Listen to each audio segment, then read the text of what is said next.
Assalamualaikum warahmatullahi wabarakatuh. Innal hamdalillah nahmaduhu wa nasta'inuhu wa nastaghfiruh wa na'udzu billahi min shururi anfusina wa min sayyiati a'malina. May yahdihillahu fala mudilla lahu wa may yudlil fala hadiyalah. Wa asyhadu an la ilaha illallah wahdahu la syarika lah wa asyhadu anna Muhammadan abduhu wa rasuluh. Ya ayyuhalladzina amanu taqullaha haqqa tuqatih wa la tamutunna illa wa antum muslimun. Ya ayyuhan nasu taqu rabbakumul ladzi khalaqakum min nafsin wahidah wa khalaqa minha zawjaha wa batha minhuma rijalan katsiran wa nisaa'a. Wattaqullaha alladzi tasaaluna bihi wal arham innallaha kana 'alaikum raqiba. Ya ayyuhalladzina amanu taqullaha wa qulu qawlan sadida yuslih lakum a'malakum wa yaghfir lakum dhunubakum wa may yuti'illaha wa rasulahu faqad faza fawzan 'azima amma ba'd fa inna ahsanal hadits kitabullah wa khairal huda huda Muhammadin sallallahu alaihi wa alihi wasallam wa syarrul umuri muhdatsatuha wa kullu muhdatsatin bid'ah wa kullu bid'atin dhalalah wa kullu dhalalatin finnar. Kaum muslimin dan kaum muslimat rahimani wa rahimakumullah.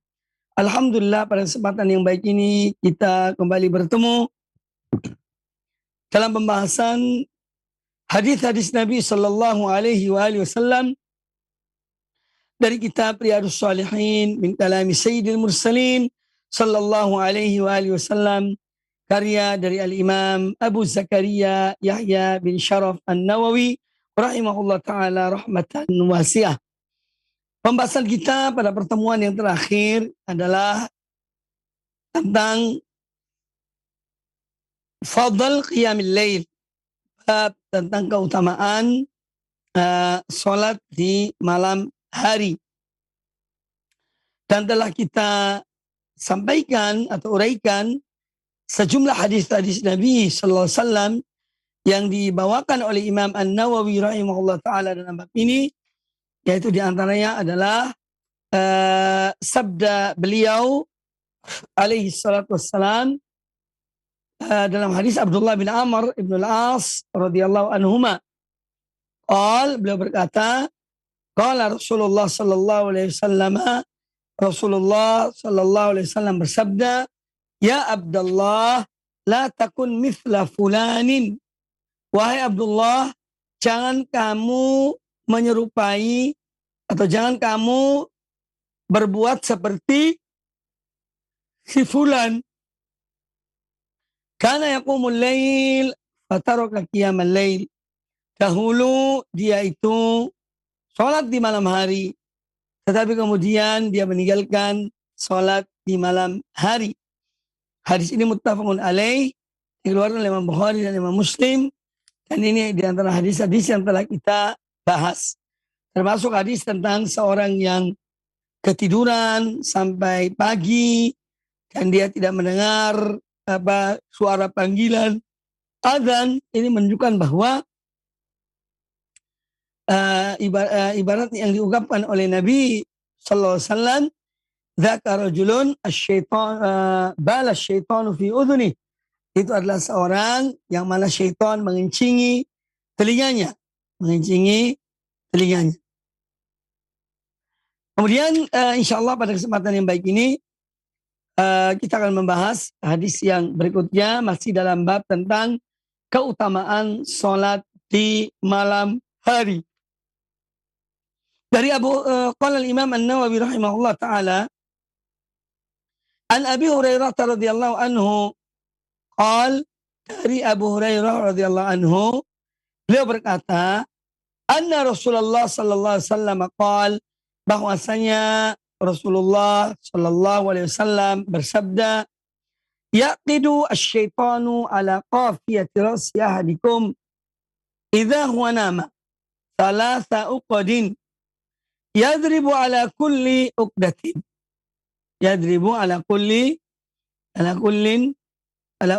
uqdatin. Bahwa Rasulullah SAW bersabda, syaitan itu mengikat, membuat ikatan di belakang kepala salah seorang di antara kalian kalau dia tidur.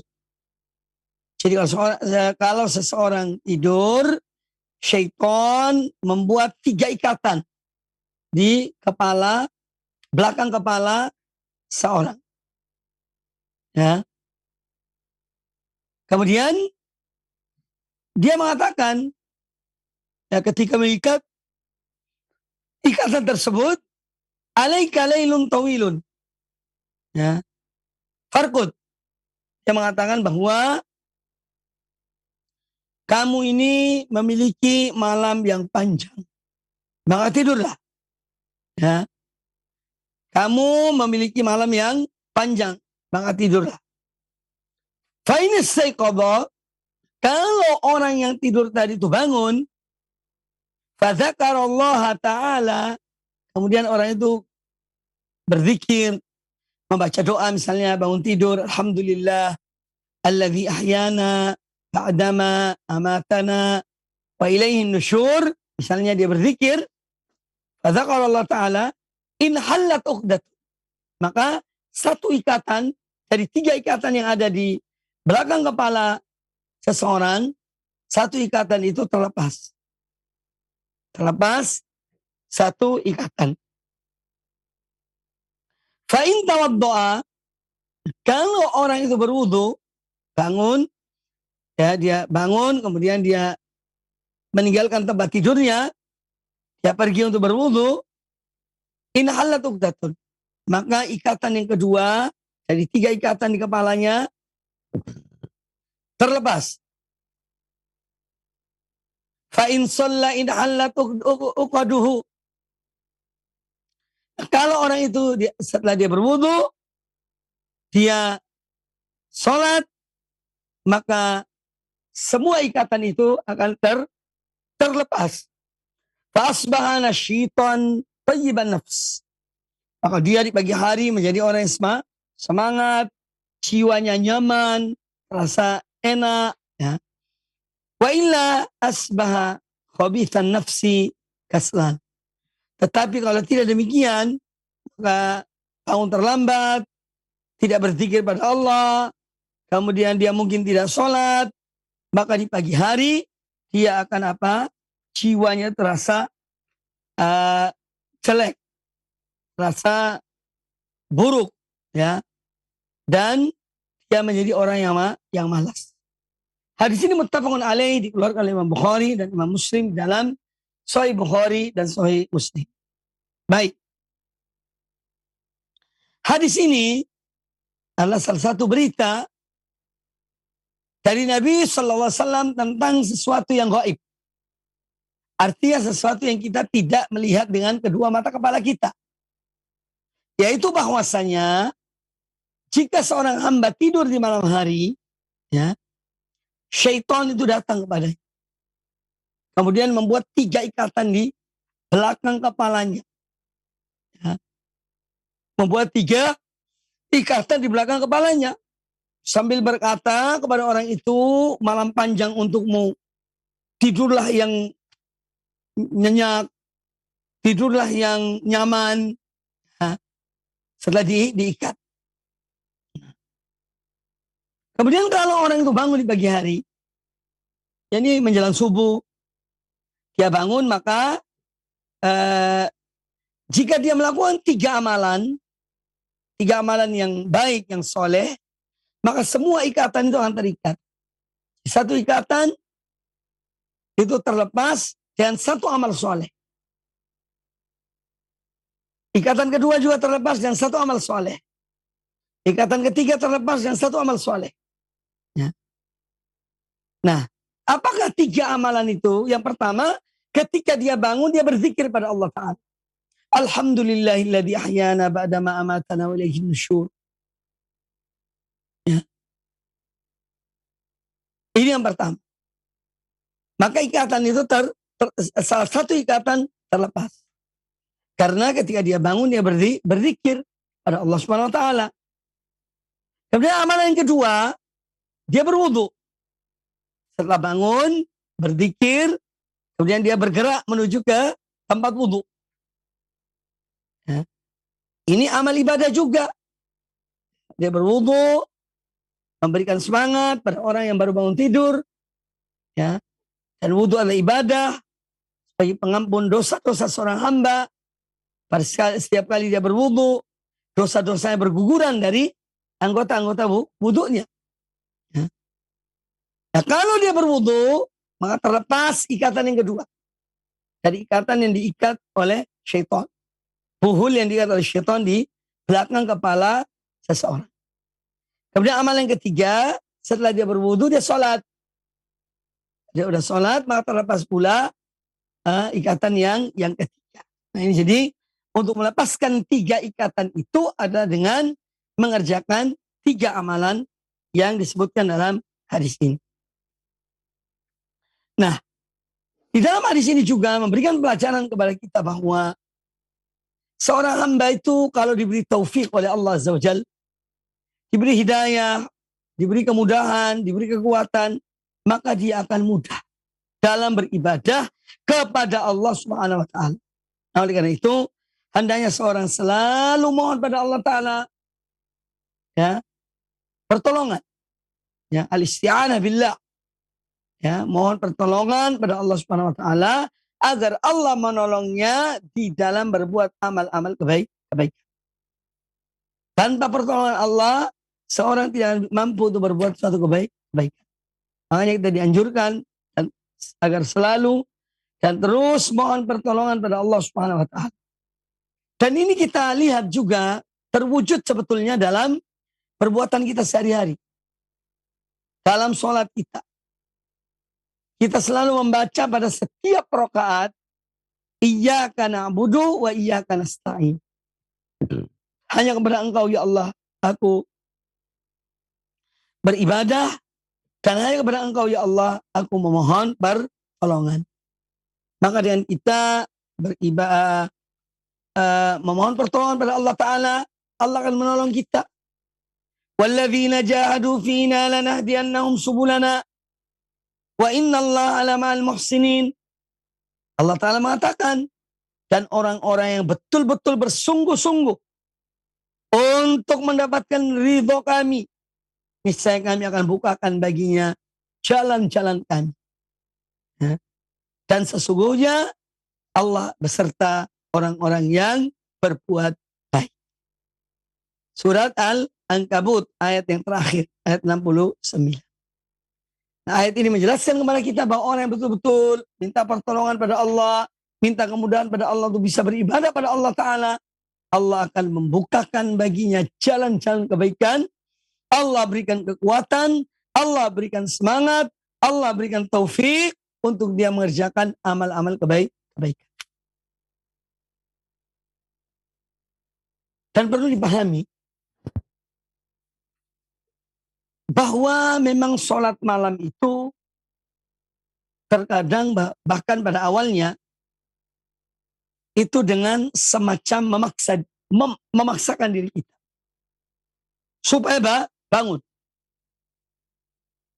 Sebab jiwa kita, diri kita ini senang sesuatu yang nyaman. Tidur di malam hari, Masya Allah, di atas spring bed, ya, di bawah bed cover, kamar ber-AC, nyaman. Ini sulit biasanya untuk bangun. Sulit untuk bangun. Karena orang itu senang tidur yang nyaman. Jiwa ini senang yang nyaman. Nah, untuk mengawali, ya, membiasakan bangun di malam hari untuk sholat malam adalah dengan kita memaksakan diri kita. Harus bangun dan memaksakan diri kita untuk bangun. Ya. Bangun, baca doa, lepas selimutnya, kemudian pergi berwudu. Duduk sejenak, ya, supaya tidak pusing. Ya. Bangun, kemudian duduk sejenak, biar stabil, kemudian jalan menuju ke tempat wudu. Ya. Kemudian kita berwudu, lalu sholat. Kalau kita biarkan diri kita, ya, malas, tidur nyaman, padahal sudah menjelang subuh, tapi tetap masih berselimut, ya sulit untuk bangun. Jadi harus kita pada permulaan memulai sholat di malam hari itu dengan memaksakan diri untuk bangun. Melawan. Ya, melawan akan kemalasan. Kemalasan yang ada dalam diri kita, kita lawan. Ya. Karena memang syaitan juga berupaya untuk menyamankan manusia itu tidur di malam hari. Agar tidak bangun. Agar tidak bangun. Makanya dia ikat 3 ikatan itu di belakang kepala manusia. Supaya tidur lelap. Malam ini malam panjang. Tidurlah kamu, tidur yang lelap. Ya. Dan seterusnya. Kadang-kadang dibisiki kalau kurang tidurmu. Dan nanti kamu tidak bisa kerja. Nanti kamu ngantuk dalam bekerja. Ya. Tidurlah yang pulas. Ya, tidurlah yang cukup. Sehingga orang itu ya terbawa apa? Bisikan-bisikan itu. Akhirnya malas bangun. Berat untuk bangun. Terbayang dia, wah kerjaan aku besok jam sekian sampai jam sekian. Kalau aku kurang tidur, nanti kerjaannya bakal tidak selesai. Itu bisikan-bisikan. Tidur itu ada saatnya. Ya. Kalau sudah pada waktunya, bangun ya bangun. Ya. Jangan kemudian kita bermalas-malasan.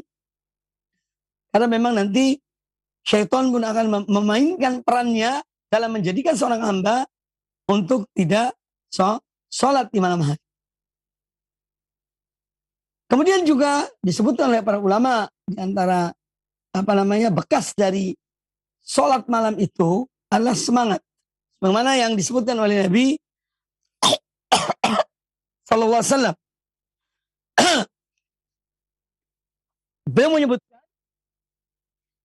orang yang tidur di malam hari itu, kemudian dia bangun, dia membaca zikir, dan dia wudu, kemudian sholat, ini akan mendatangkan semangat dalam dirinya, ya, kemudian juga akan membawakan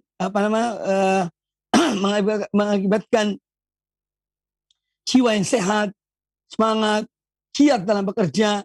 Tapi kalau terlambat bangunnya, maka akan berdampak pula itu akan malas, rasa kayak penyakit dalam dirinya. Itu salah satu sebab dari orang yang ya tidak bangun di pagi hari. Maka bangun yang jelas di malam hari sebelum subuh, bangun, kemudian kita wudu, lalu salat. Kemudian di sini juga memberikan pelajaran kepada kita bahwa apabila seorang dia telah bangun di malam hari, misalnya seorang tidur, kemudian jam 2 malam dia bangun lalu dia lakukan hal ini. Dia berzikir pada Allah Ta'ala, dia berwudu, kemudian dia sholat. Dia sholat kira-kira mungkin 5 rakaat. Ya. 2-2-1. 2 rakaat salam, tambah witir 1 rakaat. Itu kurang lebih masih jam 2:30. Ya. Dari jam 2 bangun, sholat kurang lebih setengah jam dan wudunya. Kemudian dia ini ingin tidur lagi. Ingin melanjutkan tidur. Lalu dia tidur. Nah, pertanyaannya adalah, apakah syaitan akan mendatangi dia? Mengikat lagi 3 ikatan di belakang kepalanya? Para ulama mereka menyebutkan bahwa tidak. Jadi syaitan datang itu mengikat 3 buhul, 3 ikatan di belakang kepala seorang itu di saat dia akan tidur yang pertama. Kalau dia telah bangun di malam hari, ya, kemudian dia sholat, ya, lalu kemudian dia ingin tidur lagi sambil menunggu subuh, dalam arti untuk bangun di waktu azan subuh, maka syaitan tidak akan mendekati orang itu. Dan tidak akan membuat lagi 3 ikatan di belakang kepalanya. Ini disebutkan oleh para ulama atau sebagian ulama tentang masalah ini. Kemudian hadis ini juga menjelaskan kepada kita bahwa kelalaian, ya, kemudian kecenderungan kepada dunia, ya, ini semua adalah dari upaya-upaya syaitan. Syaitan itu dia itu cenderung kepada dunia, melalaikan hamba-hamba Allah dari akhirat. Ini adalah perbuatan syaitan yang ingin ditransfer, dijangkitkan kepada manusia, supaya manusia itu lupa, lalai, terlena dan kehidupan ini, lalu dia lupakan kematian, lupakan ibadah kepada Allah Subhanahu wa taala. Ini adalah upaya-upaya syaitan terhadap Bani Adam, pada manusia, terutama orang-orang yang beriman kepada Allah dan Rasulnya, Nabi kita Muhammad Sallallahu Alaihi Wasallam. Hadis yang berikutnya, Wa an Abdullah bin Salam radhiyallahu anhu, anna Nabi Sallallahu Alaihi Wasallam qaal, dan dari Abdullah bin Salam, ini ada perbedaan di antara ulama, salam atau salam, ya. Yang masyhur Abdullah bin Salam radhiyallahu anhu, beliau mengatakan anna Nabi sallallahu alaihi wasallam qaal, bahwasanya Nabi sallallahu alaihi wasallam bersabda, ya ayuhan nas afshus salam, wahai sekalian manusia, tebarkanlah salam, wa at'imut ta'am, dan berikanlah makan. Berikanlah makan pada manusia. Wasallu bil laili wan nasu niyam, dan salatlah di malam hari, ya, ketika manusia sedang tidur lelap. Tadkhulul jannata bisalam, niscaya kamu akan masuk surga dengan penuh kedamaian dan keselamatan. Hadis ini riwayat Imam At-Tirmidzi di dalam Sunan Tirmidzi. Nah, hadis Abdullah bin Salam radhiyallahu anhu, dan beliau adalah seorang yang tadinya seorang Yahudi, kemudian beliau memeluk Islam, mendapat hidayah dari Allah Subhanahu wa taala sehingga beliau masuk Islam. Radhiyallahu anhu. Itu Abdullah bin Salam. Beliau mendengar atau beliau berkata bahwa Nabi sallallahu alaihi wasallam bersabda, ya ayuhan nas, wahai sekalian manusia, afsyus salam. Tebarkanlah kedamaian. Tebarkanlah salam. Ini adalah perintah Rasulullah SAW. Ya. Jadi kalau ada orang mengatakan bahwa Islam ini agama radikal, ya, ketahuilah bahwasanya Nabi SAW memerintahkan untuk menebarkan salam kedamaian, bukan menebarkan radikalisme. Ya. Itu hanya fitnahan, tuduhan dari orang-orang yang memang tidak senang kepada Islam atau jahil kepada Islam, ya, atau pura-pura jahil tentang Islam. Makanya mereka menyebarkan seperti apa yang mereka sebarkan sekarang ini di medsos, di forum-forum internasional, seakan-akan Islam ini sudah agama yang paling radikal di muka bumi ini. Padahal Rasulullah SAW mengatakan afsyus salam, tebarkan salam, ya. Afsyus salam, itu hakikat ajaran Rasulullah Sallallahu Alaihi Wasallam. Beliau tidak menyuruh untuk menebarkan bom, ya. Beliau tidak menyuruh untuk menebarkan kebencian, ya, tapi untuk menebarkan salam. Wa atimut ta'am, kemudian beliau juga memerintahkan untuk memberi makan, ya, untuk memberi makan. Karena makan satu kebutuhan pokok. Seorang tidak makan, kemudian lapar, bisa mendorong orang itu untuk melakukan apa saja. yang bisa dia lakukan demi mendapatkan makanan. Ya. Maka dari itu Islam sangat memperhatikan masalah ini. Memberi makan kepada orang-orang yang memang tidak mendapatkan makanan. Karena ada akibat. Semua perbuatan-perbuatan, kejahatan, perampokan, pencurian, dan yang lainnya, salah satu sebab adalah karena lapar. Karena kurangnya makanan. Sehingga orang berbuat untuk mendapatkan makanan. Nah, Islam memerintahkan kita untuk memberi makan. Wa'at'imut ta'am. Ya. Wa'at'imu at-ta'am. Wasallu bil-laili wan-nasu niyam. Kemudian perintah ketiga yang diperintahkan oleh Nabi sallallahu alaihi wasallam kepada kita, sholat di malam hari. Di saat manusia sedang tidur lelap, dalam kelalaian mereka, dalam tidur mereka, dalam mimpi-mimpi mereka. Bangunlah engkau. Sholatlah. Sholatlah. Wasallu bil-laili wan-nasu niyam. Dan sholatlah di malam hari,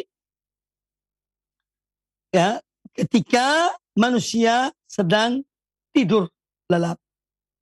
Nah, ini menunjukkan keutamaan, ya. Di saat tidur, manusia pada tidur lelap, seorang hamba Allah bangun, dia berwudu, dia sujud pada Allah Ta'ala. Ini satu amal yang mulia. Satu amal yang mulia. Saat manusia sedang lalai dalam tidur mereka, ya, seorang hamba bangun, berwudu, berzikir, baca Al-Quran, sholat di malam hari. Ya. Ini satu amal yang luar biasa agungnya. Ya. Wasallu bil-laili wan-nasu niyam tadkhulul jannata bisalam. Niscaya kamu akan masuk surga dengan selamat dan penuh kedamaian. Maka di antara amalan-amalan yang menjadi penyebab seorang masuk surga itu adalah ifsya'us salam. Menebarkan salam. Yang kedua, it'amut ta'am. Memberikan makanan. Apalagi kepada orang-orang yang memang membutuhkan. Kemudian yang ketiga, yaitu sholat di malam hari. Ini antara amalan yang dengannya seorang dimasukkan dalam surga Allah Subhanahu wa ta'ala. Dan ini, hadis ini menunjukkan keutamaan amalan-amalan ini. Menebarkan salam, memberikan makanan, dan sholat di malam hari. Makanya Imam An-Nawawi rahimahullah masukkan hadis ini dalam bab tentang keutamaan sholat malam. Ya, sebagai salah satu sebab seorang dimasukkan dalam surga Allah Subhanahu wa ta'ala. Hadis yang berikutnya, wa an Abi Hurairah radhiyallahu anhu qala. Dari Abu Hurairah radhiyallahu anhu beliau berkata, qala Rasulullah sallallahu alaihi wasallam, Rasulullah sallallahu alaihi wasallam bersabda, afdhalus siyami ba'da Ramadana syahrullahil muharram.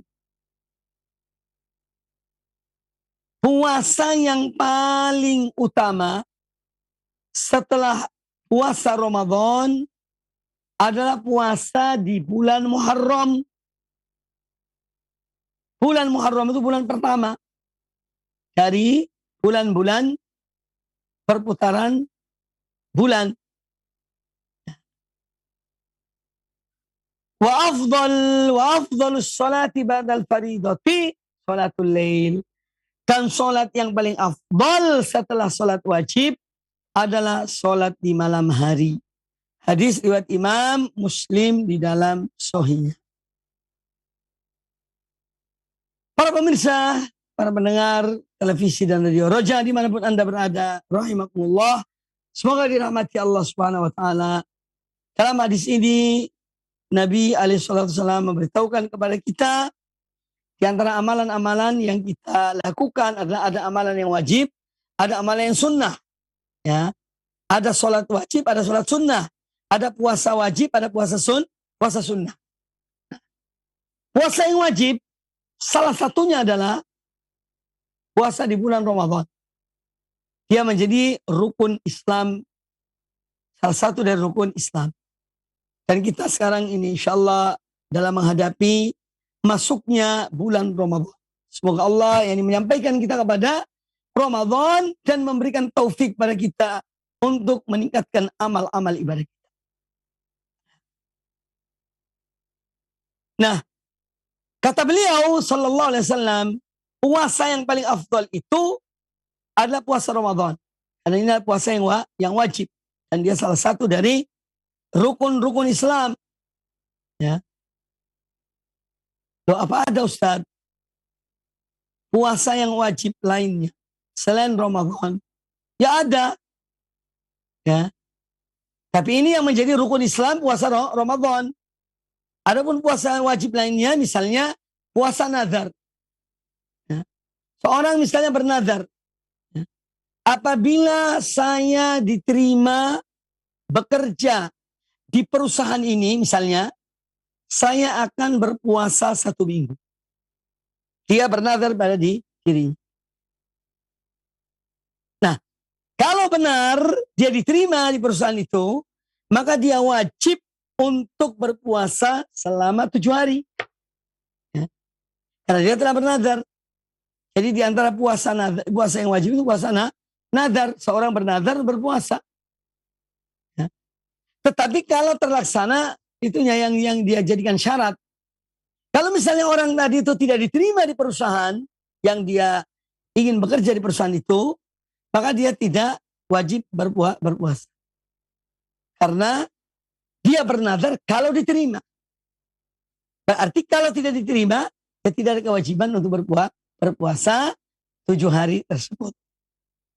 Kemudian puasa yang wajib lainnya diantaranya adalah puasa kafaroh. Ya, puasa kafaroh. Ya, misalnya seorang dia mengumpuli istrinya di siang hari bulan Ramadan dengan sengaja. Ya, pertama dia memerdekakan budak. Tidak ada perbudakan, maka dia yang kedua berpuasa selama 2 bulan berturut-turut. Puasa 2 bulan berturut-turut. Ini contoh puasa yang wajib. Ya. Nah, puasa yang menjadi rukun Islam adalah puasa di bulan Ramadan. Afdalus siyami ba'da Ramadan Syahrullahil Muharram. Bulan Al-Muharram. Ya. Bulan Muharram, bulan pertama. Ya, dari perhitungan bulan-bulan, perputaran bulan. Tidak ada 2 perhitungan di dunia ini tentang peredaran, tentang waktu ini. Ada yang mengikuti perputaran matahari. Ya. Ada yang mengikuti perputaran bulan. Ya. Mengikuti perputaran bulan. Nah, bulan-bulan Qamariyah itu Muharram, ini bulan pertama. Kemudian bulan kedua Safar. Kemudian Rabiul Awal, Rabiul Tsani, Jumadal Ula, Jumadal Tsaniyah, kemudian Rajab, Sya'ban, Ramadan. Jadi Ramadan itu bulan ke-9. Kalau bulan Syamsiyah itu perputaran matahari bulan September. Ya, bulan ke-9. Jadi Ramadan bulan ke-9 dari bulan-bulan Qamariyah. Ya. Kemudian Ramadan, Syawal, ya, ini Idul Fitri, 1 Syawal. Kemudian Dzul Qa'dah, kemudian Dzul Hijjah. Ini 12 bulan. Ya. Dari bulan-bulan sesuai perputaran bulan. Nah, bulan Muharram itu disebutkan di sini Syahrullahi al-Muharram. Nah, bulan Muharram itu bulan Allah. Bulan Muharram. Jadi puasa yang paling afdal itu setelah seorang berpuasa di bulan Ramadan adalah puasa di bulan Muharram. Maka kita dianjurkan memperbanyak puasa di bulan Muharram. Tetapi tidak sampai 1 bulan. Maksudnya tidak sebulan penuh. Seorang berpuasa di bulan Muharram, jadi perbanyak puasanya. Bukan puasa bulan Muharram sepenuhnya. 1 bulan ya tidak. Karena Nabi SAW tidak pernah berpuasa sebulan penuh kecuali bulan Ramadan. Adapun bulan Sya'ban dan bulan Muharram, beliau memperbanyak puasa. Memperbanyak puasa pada hari-hari di bulan Muharram dan di bulan Sya'ban. Kemudian kata Nabi SAW, wa afdalus salati ba'dal faridati salatul lail. Dan salat yang paling afdal setelah salat wajib yang 5 waktu itu adalah salat di malam hari. Jadi salat malam itu, salat di malam hari lebih utama dari salat duha.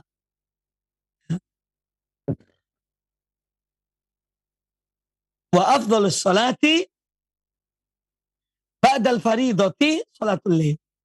Salat yang paling afdal sesudah salat wajib adalah salat di malam hari. Nah, ini menunjukkan keutamaan salat malam dan seyogyanya seorang untuk dia membiasakan ya, salat di malam hari.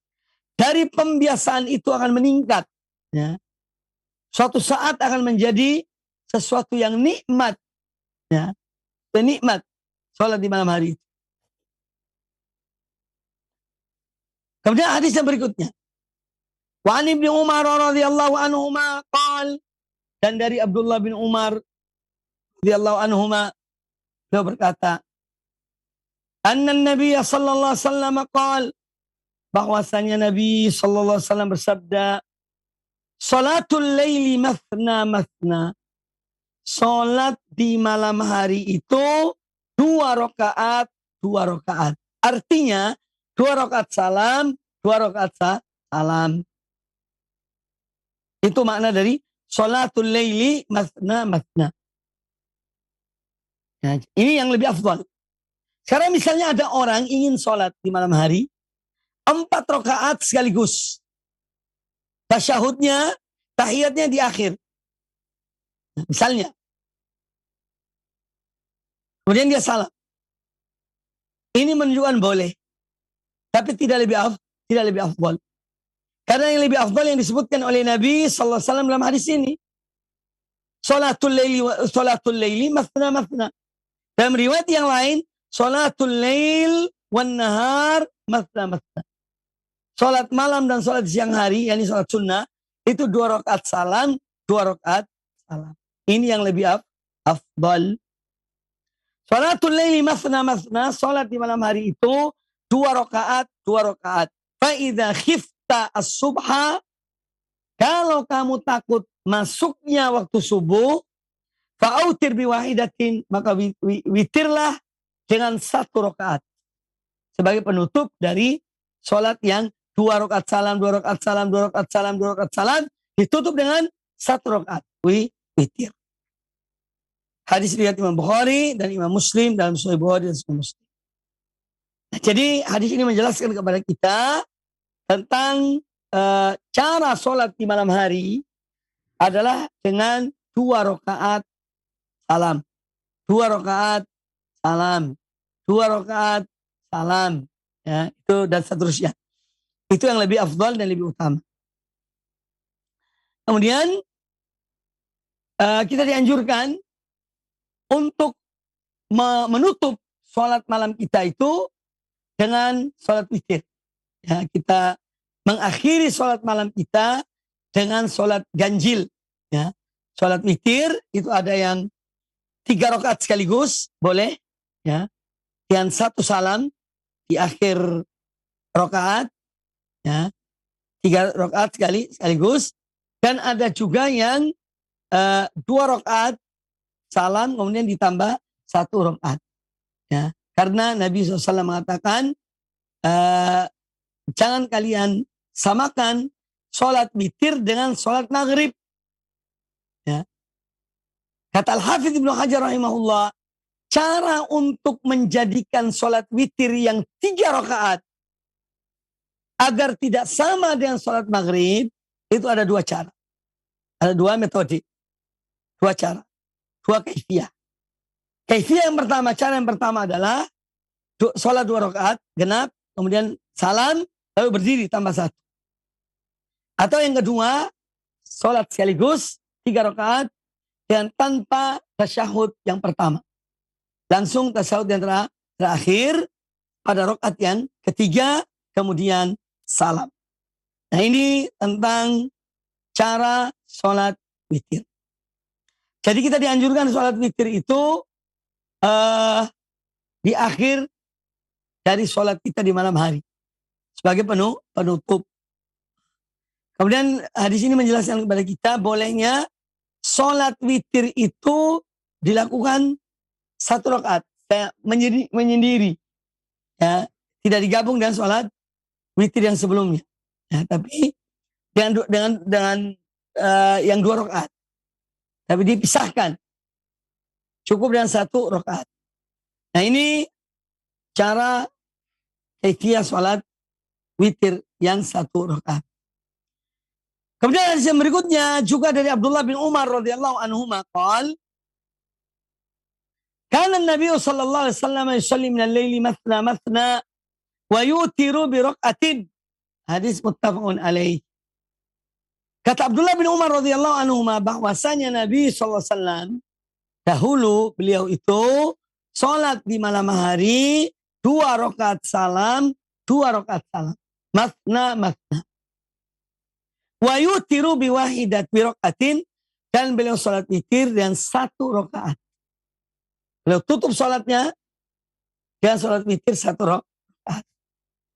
Ini contoh dan berita dari Abdullah bin Umar radhiyallahu anhuma tentang sholatnya Nabi Sallallahu Alaihi Wasallam dalam melaksanakan sholat witir. Wa an Anas bin Malik radhiyallahu anhu qala, dari Anas bin Malik radhiyallahu anhu beliau berkata, kana Rasulullah sallallahu alaihi wasallam yuftiru min asy-syahri hatta nadhunna alla yasuma minhu wa yasumu hatta nadhunna an la yuftira minhu syai'a wa kana la tasha'u an tarahu min al-lail musalliyan illa ra'aitahu wala naiman illa ra'aitahu. Hadis riwayat Imam Al-Bukhari dan Imam Muslim di dalam Sahih Bukhari dan Sahih Muslim. Baik. Hadis Anas bin Malik radhiyallahu anhu ini menjelaskan kepada kita. Karena Rasulullah sallallahu alaihi wasallam yuftiru min asy-syahr. Dahulu Rasulullah SAW itu, ya, di 1 bulan itu beliau yuftir. Yuftir artinya tidak berpuasa. Beliau makan. Beliau tidak berpuasa. Sampai-sampai nadhunnu an la yasum minhu. Sampai-sampai kami mengira, ya, bahwa beliau di bulan itu tidak berpuasa sama sekali. Hatta nadhunna an la yasuma minhu. Sampai-sampai kami menduga atau mengira bahwa beliau itu tidak puasa sebulan itu. Wa yasumu hatta nadhun an la yuftir minhu syai'an. Dan kadang-kadang beliau sallallahu alaihi wasallam beliau berpuasa pada 1 bulan. Sampai-sampai kami menduga bahwa tidak ada hari di bulan itu yang beliau tidak berpuasa. Ya. Kemudian wa kana la tasya'an tarahu min al-laili musalliyan illa ra'aitahu. Bahwa Nabi alaihi salatu wassalam orang yang mengatur waktu-waktu beliau. Kapan sholat, kapan tidur, kapan puasa, kapan berbuka, tidak berpuasa. Diatur oleh Nabi SAW. Sehingga setiap sahabat itu bisa saja melihat, ya, keadaan Nabi alaihissalam di malam hari. Ya, kalau mereka ingin tahu beliau sedang sholat, beliau bisa datang melihat, oh beliau sedang sholat. Ya. Atau bisa jadi beliau tidur sehingga seorang pun ingin mengetahui beliau dalam keadaan apa, dia melihat bahwa beliau dalam keadaan tidur. Dikiranya dalam keadaan sholat. Ternyata tidur. Jadi Nabi alaihissalam orang yang sangat pandai mengatur waktu, memanfaatkan umur, ya, kapan waktu sholat, kapan waktu tidur atau istirahat dan seterusnya. Beliau jalani dengan sepenuh hati dan tentu dan petunjuk dari Allah Subhanahu wa Ta'ala. Ya. Makanya kita dianjurkan untuk mengikuti dan menjadikan beliau sebagai contoh teladan, ya, dalam aspek-aspek kehidupan kita di dunia ini. Kemudian hadis ini tentu memberikan pelajaran kepada kita bahwa Nabi alaihissalam ketika sholat malam, ketika sholat di malam hari, itu kadang-kadang beliau lakukan di awal malam. Kadang-kadang beliau lakukan di pertengahan malam. Kadang-kadang beliau lakukan di akhir malam. Semua ini sudah dijalani oleh Nabi SAW dalam mengerjakan sholat di malam hari. Nah, kadang beliau lakukan di malam hari, di awal malam, kadang di tengah malam, kadang di akhir malam. Kemudian yang kedua, hadis ini memberikan pelajaran kepada kita anjuran untuk berpuasa pada setiap bulan. Ya 3 hari atau ambil Senin Kamis, ya. Karena memang puasa itu banyak manfaatnya. Dan Nabi SAW orang yang juga banyak berpuasa. Dan beliau menjadikan sunnah-sunnah dalam berpuasa. Antara sunnah beliau adalah hari Senin dan Kamis. Ya. Jadi puasalah. Puasa itu nikmat. Seorang harus sering berpuasa, dia akan merasakan nikmatnya puasa. Kemudian sholat di malam sholat itu juga hal yang apalagi sholat sunnah kita dianjurkan untuk mengerjakannya. Karena sholat-sholat sunnah itu akan melengkapi, menyempurnakan sholat-sholat yang wajib. Kemudian juga hadis ini menjelaskan kepada kita bahwa Rasul sallallahu alaihi wasallam beliau tidak pernah berpuasa dahar. Setahun penuh puasa. Tidak pernah beliau lakukan. Dan beliau juga tidak dalam sholat malam pun demikian. Ya. Beliau tidak sholat malam itu semalam suntuk. Dari setelah sholat isya sampai subuh tidak pernah Rasulullah SAW melakukan hal tersebut. Ada waktu beliau istirahat, tidur, kemudian bangun tengah malam. Atau beliau sholat, kemudian tidur. Atau tidur, kemudian bangun di akhir malam. Itu semua beliau lakukan, sallallahu alaihi wasallam. Ya, dan ini semua adalah merupakan contoh, ya, sunnah bagi umat beliau dalam mengerjakan amalan-amalan yang disunnahkan, yang dituntun oleh beliau, sallallahu alaihi wasallam. Hadis yang berikutnya. Wa an Aisyah radhiyallahu anha qalat. Dari Aisyah Ummul Mukminin radhiyallahu anha beliau berkata, anna Rasulullah sallallahu alaihi wasallam bahwa Rasulullah kana yusalli 11 raka'atan ta'ni fil lail. Bahwa Nabi bahwa Rasulullah sallallahu salat di malam hari itu 11 rakaat. Yasjudu as-sajdata min dalika qadra ma yaqra ahadukum 50 ayah.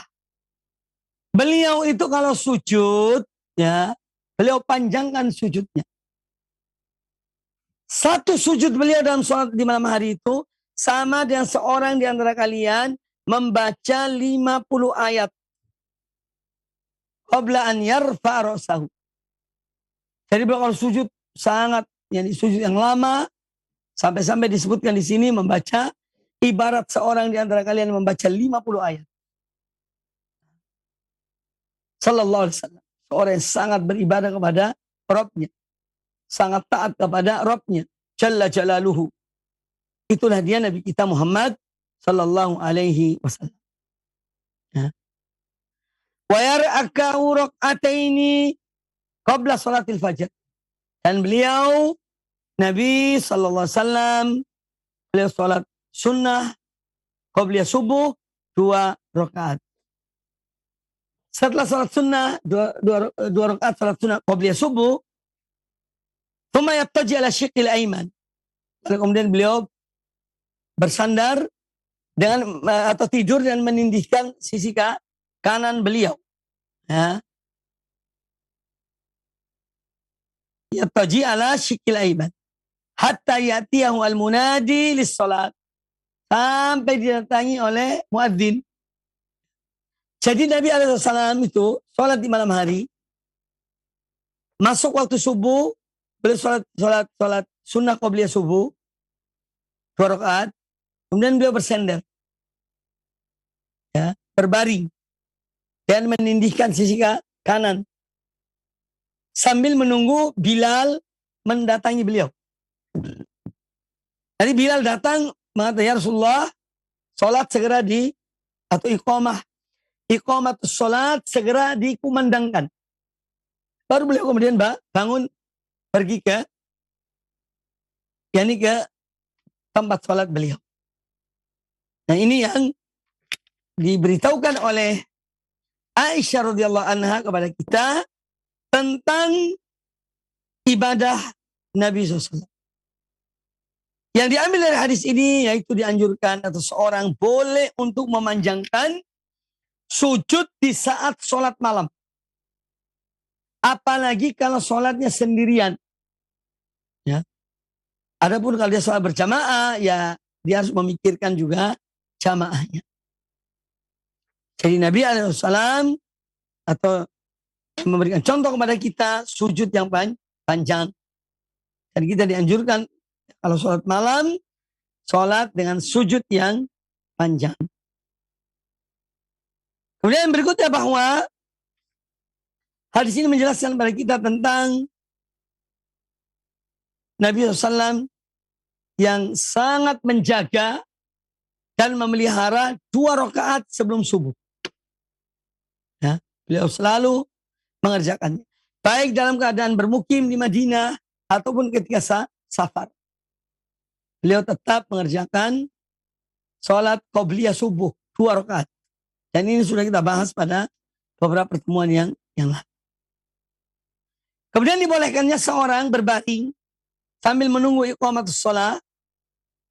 Dia berbaring sambil menunggu dikumandangkannya iqamatus shalah.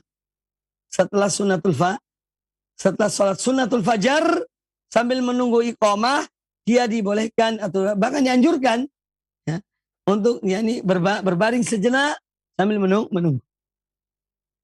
Kemudian bahwa di antara tugas muadzin adalah dia memberitahukan pada imam bahwa sudah saatnya sholat.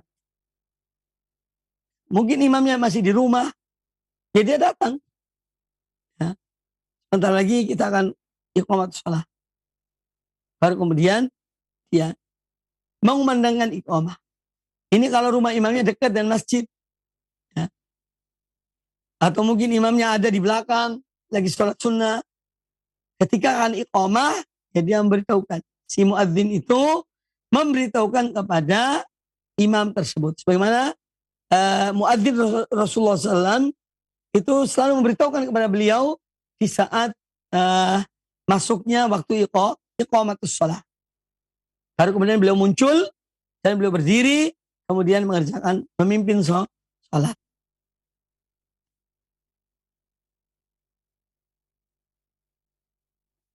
Hadis yang terakhir setelah ini, yaitu yang kita bahas pada hari ini, juga hadis Aisyah radhiyallahu anha. Beliau berkata, "Kana Rasulullah SAW makana Rasulullah SAW yazid fi Ramadan wala fi ghairihi ala 11 rak'atan yusalli arba'an fala tas'al an husnihinna wa tulihinna thumma yusalli arba'an fala tas'al an husnihinna wa tulihinna thumma yusalli thalathan." Faqultu ya Rasulullah atanamu qabla an tutira Faqal ya Aisyatu inna ainayya tanamani wala yanamu qalbi. Bahwa kata Aisyah radhiyallahu anha, Nabi sallallahu alaihi wasallam ketika sholat di malam hari, beliau tidak menambah, tidak melebihi 11 rakaat. Baik di Ramadan maupun di luar Ramadan. Ya. Beliau sholat 4 rakaat. Jangan kamu tanya panjang dan bagusnya. Bagus dan panjangnya. Kemudian beliau sholat 4 rakaat. Jangan kamu tanya bagus dan panjangnya. Ya. Kemudian beliau sholat 3 rakaat. Aku berkata, kata Aisyah, wahai Rasulullah, atanamu qabla an tutira? Apakah kamu tidur sebelum witir?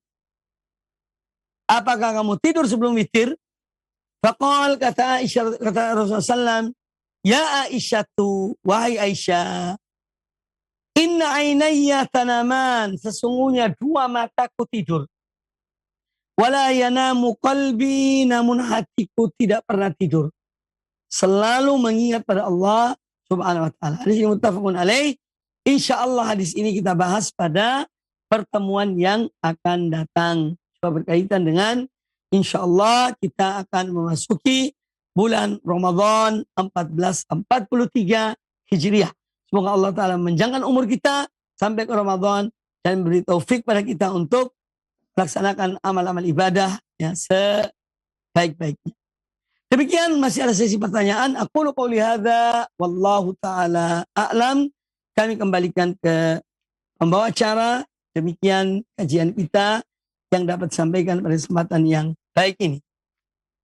Nah, jazakallahu khairan, barakallahu fikum Ustaz, atas penyampaian materi yang sangat bermanfaat di kesempatan ini berkaitan dengan keutamaan Qiyamul Lail, keutamaan salat malam. Nah, ikhwati Islam jazakumullah, silakan bagi Anda yang ingin bertanya secara langsung. Pertanyaan pertama kita awali dari pesan singkat. Assalamualaikum warahmatullahi wabarakatuh Ustaz. Dari Pak Ian di Jawa Barat. Ustaz, sebelum tidur saya sudah berzikir tapi masih mengalami mimpi buruk dan terbangun di tengah malam. Apakah yang harus saya lakukan? Apakah berwudu langsung sholat? Atau ada zikir tertentu supaya tidur saya bisa nyenyak dan tidak terbangun lagi di tengah malam? Mohon nasihatnya Ustaz. Jazakallahu khairan. Baik. Pertanyaannya ya tentang apa yang dialami oleh penanya, bahwa pernah ya, tentu ini mungkin tidak setiap saat ya. Jadi mungkin suatu saat beliau sudah berwudu, sudah berzikir, namun beliau tetap mimpi yang jelek, dan mimpi yang jelek itu datangnya dari syaitan. Nah, ada adab-adab tidur. Dan alhamdulillah kebetulan saya nulis tentang adab-adab ketika akan tidur sesuai dengan sunnah Nabi SAW. Nah, kalau seorang mengerjakan adab-adab tidur ini, ya misalnya dengan dia berwudu sebelum tidur, kemudian dia membaca ayat kursi, kemudian membaca 2 ayat terakhir dari surat Al-Baqarah, kemudian dia membaca doa-doa ketika akan tidur, maka ya insya Allah dia akan dilindungi oleh Allah Subhanahu wa ta'ala. Tapi kadang-kadang meskipun seorang mungkin telah membaca zikir sebelum tidur, tapi yang namanya dia sebagai manusia, ya juga syaitan berupaya untuk mengganggunya di malam hari, maka bukan hal yang mustahil seorang itu mimpi buruk padahal dia tidur sesuai dengan adab tidur yang diajarkan oleh sunnah Nabi SAW. Ini hal bukan hal yang mustahil. Meskipun itu mungkin jarang, langka terjadi. Ya. Tapi bisa saja terjadi. Nah sekarang kalau seorang itu dia ketika tidur dia bermimpi buruk, ada adab-adabnya juga. Ketika seorang bermimpi buruk di saat dia tidur, ya dia terbangun, maka dia yang pertama itu adalah membaca ta'awudz. A'udzu billahi minasyaitonir rajim. Min hamzihi wa nafthihi wa nafathihi. Ya. Atau ta'awudz yang lainnya boleh, yang pendek boleh. A'udzu billahi minasyaitonir rajim. Jadi ketika terbangun pertama karena mimpi buruk, dia bertawud, mohon perlindungan pada Allah Ta'ala dari syaitan. Kemudian yang kedua, dia itu meludah di sebelah kirinya 3 kali. Tuh. Ludah yang tidak mengeluarkan air liur, ya, tapi ada percikan air ludah. Namanya at-taflu. Tafala. Yatfalu atau yatfulu.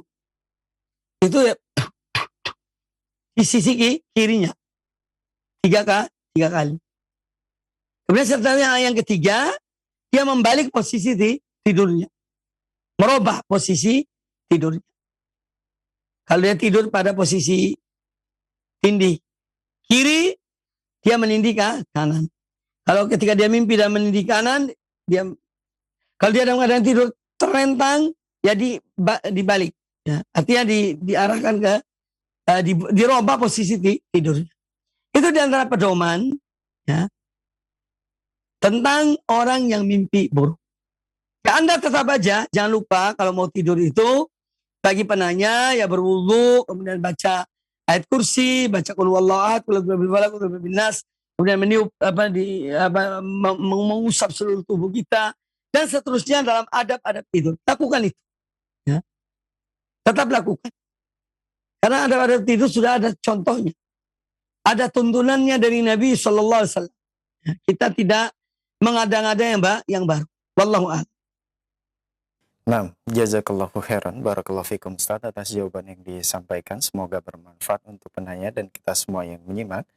Masih pertanyaan melalui pesan singkat kembali dari Pak Anggar Bagus.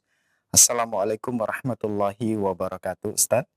Ustaz, mau nanya, sampai kapankah batas waktu sholat malam itu? Mohon penjelasannya Ustaz. Syukran. Batas waktu sholat malam itu ya sebelum terbitnya fajar. Batas akhir sholat malam itu sampai menjelang adzan subuh. Ya. Misalnya seorang sholat witir, ya, sedang tasyahud, terdengar suara adzan, tasyahud terakhir, tahiyat akhir. Ya. Maka selesaikan tahiyatnya, kemudian salam, selesai.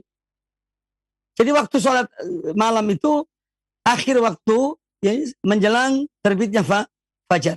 Wallahu a'lam. Nah, jazakallahu khairan, barakallahu fikum Ustaz atas jawaban yang disampaikan. Semoga bermanfaat untuk penanya. Pertanyaan berikutnya dari hamba Allah di Jakarta. Assalamualaikum warahmatullahi wabarakatuh Ustaz. Saya sering sholat tahajud di akhir malam 4 rakaat, yaitu 40 menit sebelum subuh, dan witir 3 rakaat. Apakah waktu itu masih afdol? Mohon nasihatnya Ustaz. Barakallahu fikum. Barakallahu fiik yang bertanya, yaitu satu amalan yang mulia, amalan yang baik, dan itu termasuk waktu-waktu yang mustajab, ya.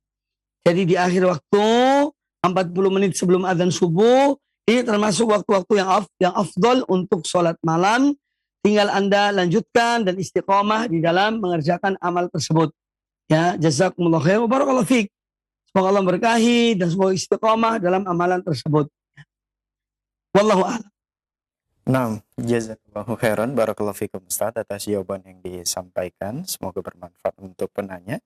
Dan jazakumullah, para pendengar dan pemirsa Roja TV dimanapun Anda bisa menyimak siaran kami, itu merupakan pertanyaan kita terakhir di kesempatan ini. Dan sebagai ikhtitam atau penutup dari kajian kita, dipersilakan Ustaz, tafadhol. Kaum muslimat, para pemirsa, para pendengar televisi dan radio Roja, dimanapun Anda berada, semoga Allah senantiasa merahmati Anda sekalian. Alhamdulillah, mudah-mudahan apa yang dibahas tadi ini bermanfaat bagi kita semuanya, dan mudah-mudahan kita bisa mengamalkan, ya, dari apa yang kita dengar, apa yang kita pelajari ini menjadi ilmu yang bermanfaat dan menjadi amal yang soleh, ya, bagi kita semuanya. Inilah Islam, dia mengajarkan segala sesuatu, mulai dari bangun tidur sampai tidur lagi. Ya. Bahkan di tengah malam seorang ketika bermimpi, sudah ada tuntunannya semua. Ya. Maka kita tinggal mempelajarinya kemudian kita berupaya untuk mengamalkannya. Ya, kemudian pesan saya yang terakhir, kita akan memasuki bulan Ramadan 1443 Hijriah. Marilah kita selalu berdoa pada Allah Ta'ala, semoga Allah menyampaikan kita pada bulan tersebut, dan kita diberi taufik, diberikan kekuatan, diberikan hidayah, untuk dapat meningkatkan amal-amal ibadah kita dengan penuh keikhlasan, dan mengikuti tuntunan dan ajaran Nabi kita Muhammad Sallallahu Alaihi Wasallam. Ya, dan semoga juga diterima amal ibadah kita, karena amal ibadah yang tidak diterima oleh Allah sia-sia, ya, sia-sia. Oleh karena itu yang terpenting bagi kita, selain kita ikhlas dalam melaksanakan amal-amal ibadah, kemudian kita mengikuti tuntunan Rasulullah SAW, juga kita selalu berdoa, mohon pada Allah Ta'ala agar Allah menerima amal-amal ibadah kita. Kita tidak mengetahui di antara amal kita mana yang diterima, mana yang tidak. Apakah amal kita diterima atau tidak? Maka hendaknya selalu ada rasa khawatir dalam diri kita. Kalau amal kita tidak diterima oleh Allah Ta'ala, tetapi itu untuk mendorong kita memperbaiki amal itu. Mendorong kita untuk mengikhlaskan niat-niat kita. Ya, ini yang yang bisa saya sampaikan. Demikian, mudah-mudahan bermanfaat bagi kita semuanya. Lebih kurangnya saya mohon maaf. Jazakumullah khairan atas semua perhatiannya, dan semoga kita dipertemukan kembali di lain kesempatan. Mari kita selalu menjaga diri kita, iman kita, juga kita menjaga kesehatan kita, dan tetap kita menaati peraturan-peraturan yang ada. Semoga semua itu akan mendatangkan kebaikan bagi kita semuanya. Aqulu qouli hadza wa jazakumullah khairan. Subhanakallahumma bihamdika asyhadu an la ilaha illa anta astaghfiruka wa atubu ilaik. Wa sallallahu wasallam wa barak ala nabiyyina wa ala alihi washabihi ajma'in. Wassalamualaikum warahmatullahi wabarakatuh.